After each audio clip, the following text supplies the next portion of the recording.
Welcome to ঘরোয়া রান্নাবান্না। আজকে আমি আপনাদের ডালের বড়া দিয়ে ও আলু দিয়ে খুবই সুস্বাদু একটি নিরামিষ রেসিপি বানিয়ে দেখাবো। আশা করি আপনাদের খুবই ভালো লাগবে। প্রথমেই আমি 1 কাপ ডাল এবং 4 টিস্পুন চাল ভিজিয়ে রেখেছিলাম। এটাকে আমি গ্রাইন্ড করে নেব। এর মধ্যে আমি আদা, 4-5টা কাঁচা লঙ্কা দিয়ে গ্রাইন্ড করে নেব। দেখুন আমার গ্রাইন্ড করা হয়ে গেছে। এটা একটি পাত্রে নামিয়ে নেব। এর মধ্যে আমি নুন অ্যাড করব এবং হলুদ গুঁড়ো ও কালো জিরে অ্যাড করব। এটাকে ভালোভাবে মিশিয়ে নেব। দেখুন আমার মেশানো হয়ে গেছে। এখন আমি ওই গ্রাইন্ডারেই আদা এবং কাঁচা লঙ্কা ও ধনেপাতা দিয়ে এর মধ্যে অল্প জল অ্যাড করে এটাকে গ্রাইন্ড করে নেব।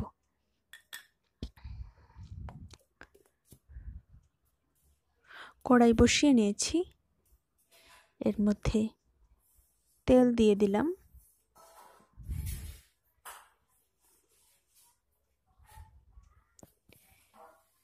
তেল দিয়ে ওই মিশ্রণটি অল্প অল্প করে আমি চামচ দিয়ে দেব।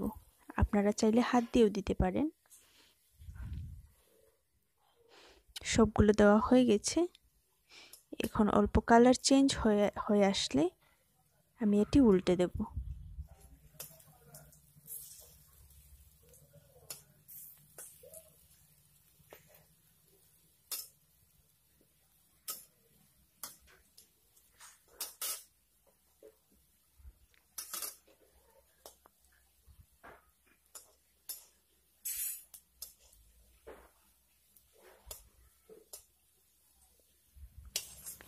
দেখুন আমার ভাজা হয়ে গেছে।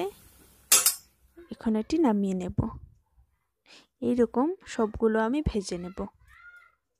সবগুলো ভাজা হয়ে গেছে। এখন ওই তেলেই আমি ফোড়ন দিয়ে দেব। অল্প পরিমাণ জিরে, 2টো শুকনো লঙ্কা দিয়ে ভালোভাবে এটাকে নেড়েচেড়ে দেব।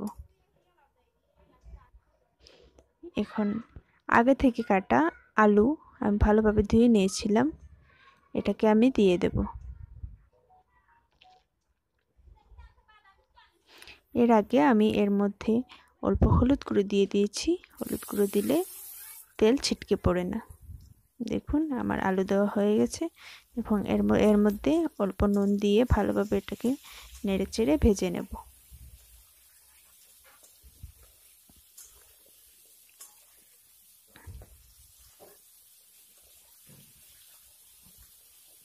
ভাজা হয়ে গেলে এটার কালার চেঞ্জ হয়ে আসবে। দেখুন আমার কালার চেঞ্জ হয়ে এসছে।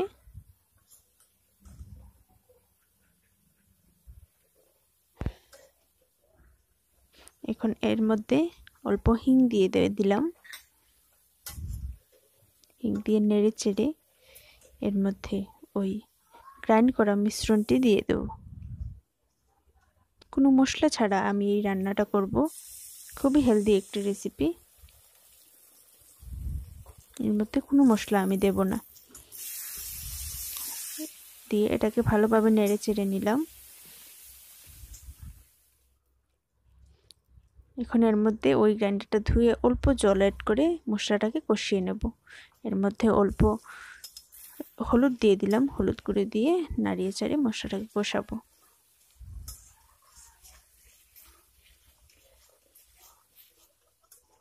দেখুন তেল চলে এসছে। এটাকে কষিয়ে নিয়েছি। এখন এর মধ্যে জল অ্যাড করব।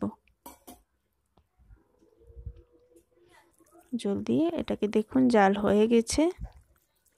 এখন এর মধ্যে অল্প নুন অ্যাড করব। নুন অ্যাড করে এটাকে ভালোভাবে নেড়ে চেড়ে দিয়ে দিলাম। এখন দেখবো আমার আলুগুলো সেদ্ধ হয়েছে কিনা। দেখুন আমার আলু ভালোভাবে সেদ্ধ হয়নি। আরও 5 মিনিটের জন্য আমি এটাকে ঢেকে দেব। ঢেকে দিয়েছি 5 মিনিটের জন্য। 5 মিনিট পর ফিরে এলাম।